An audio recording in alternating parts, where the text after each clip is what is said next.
원장님께서도 결혼 잘하는 여자의 비결은 미모라고 생각하세요? 제가 역으로 우리 피디님한테 다시 물어볼게요. 그러면 결혼 잘한다는 게 뭐예요? 돈 많은 남자랑 결혼하는 거? 아니면 남편한테 사랑 많이 받는 거?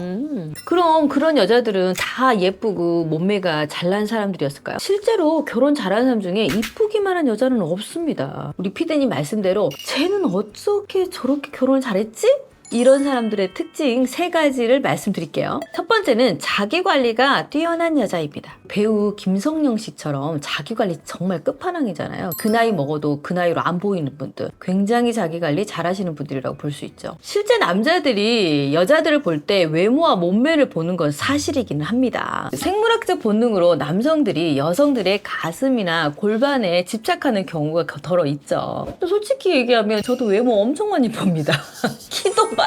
저도 이렇게 잘생긴 사람들을 좋아하는 것처럼 남자 여자 누구나 할 것 없이 외모는 중요하죠. 그렇지만 특히 남성분들이 여성들의 외모를 더 보는 것은 사실이죠. 그런데 자기관리라는 것이 꾸준히 지속적으로 해야 되는데 하다가 안 하게 되면 아무래도 남성분들이 여성들을 볼 때 그런 부분에서 매력적인 것들이 떨어질 수밖에 없죠. 그래서 남자든 여자든 자기관리를 잘하는 것은 매우 중요한 영역 중에 하나입니다. 두 번째는 인정을 잘해주는 여자입니다. 와, 당신이 진짜 최고야 라고 해주는 사람 너무 좋지 않아요? 이 남자라는 동물은 인정 욕구가 매우 강한 영혼들이죠. 작은 것에도 칭찬해주고 치켜 세워주고 당신이 최고라고 말해주면 굉장히 행복감과 쾌감을 많이 느끼게 됩니다. 남자들이 좀 힘들고 지친 마음들을 좀 알아주고 위로해준다면 남자들은 오히려 충성을 다할 거예요. 자, 예를 들어 당신이 최고야, 당신과 있는 게 제일 행복해, 당신만한 사람이 없더라, 이런 멘트를 계속 해주면 어때요? 내 아내가 날 인정해주기 때문에 내 아내와 더 행복하고 더 열심히 살라고 노력하는 그런 마음이 들 수밖에 없습니다. 물론 남자들마다 개인적인 니즈가 다르고 인정받는 느낌의 언어는 다 다를 수밖에 없습니다. 그래서 성향에 맞는 인정의 언어를 해주는 것도 중요해요. 자, 먼저 여러분이 어떤 성향을 가지고 있는지 테스트를 한번 진행해 보셔도 좋겠습니다. 아래 댓글에 있어요. 세 번째는 리액션 좋은 여자입니다. 아재 개그에도 깔깔깔 웃어주는 여자 있잖아요. 그런 친구들은 뭘 얘기해도 긍정적으로 받아들여 주니까 되게 즐겁고 재미있다고 느낄 확률이 높죠. 보통 남자들은요, 리액션에 약합니다. 김치찌개를 하나 끓여왔어. 와, 당신은 진짜 못하는 게 없다. 이런 멘트 하나에 날마다 김치찌개를 끓여올 거예요. 그러면 이제 메뉴를 바꿔줘야 되겠죠?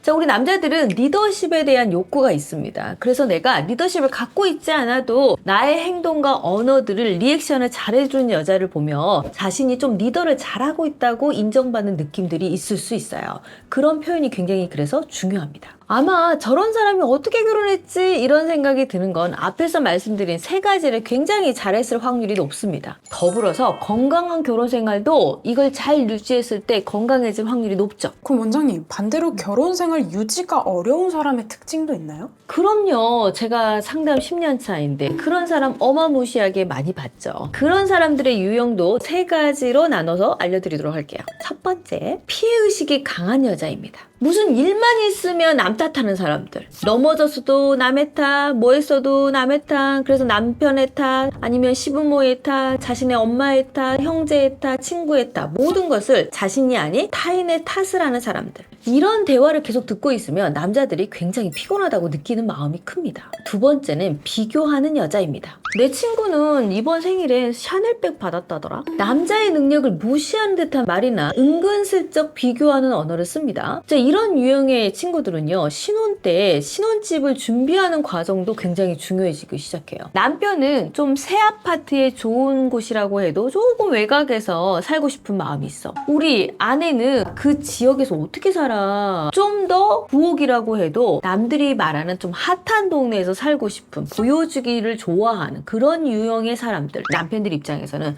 굉장히 피곤하다고 느끼는 감정이 많이 생길 수밖에 없습니다.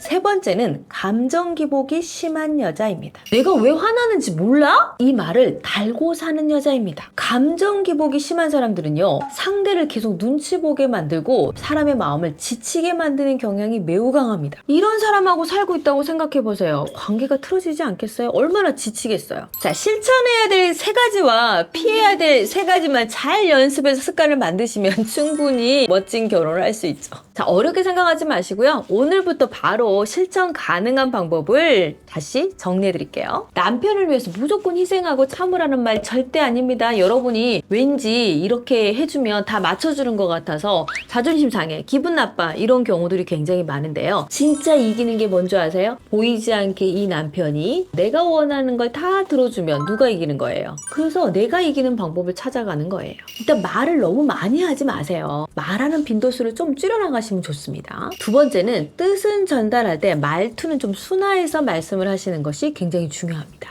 수고했어, 고마워, 당신 덕분이야 이런 말들을 의식적으로 표현해주세요. 명심할 것은 남자들은 인정을 받을 때 자신이 사랑받는다고 느낄 확률이 굉장히 높습니다. 자, 오늘 말씀드린 것들을 실천해 보시고요. 그래도 우리 부부관계는 좀 어려움을 느낀다. 그러면 우리와 비슷한 사례들은 어떤 내용들이 있었는지 카페를 통해서 확인을 해 보시고요. 그것도 힘들다 싶으시면 언제든지 편안하고 열린 마음으로 상담으로 오시면 좋겠습니다. 지금까지 부부 얘기할사 정다운이었습니다.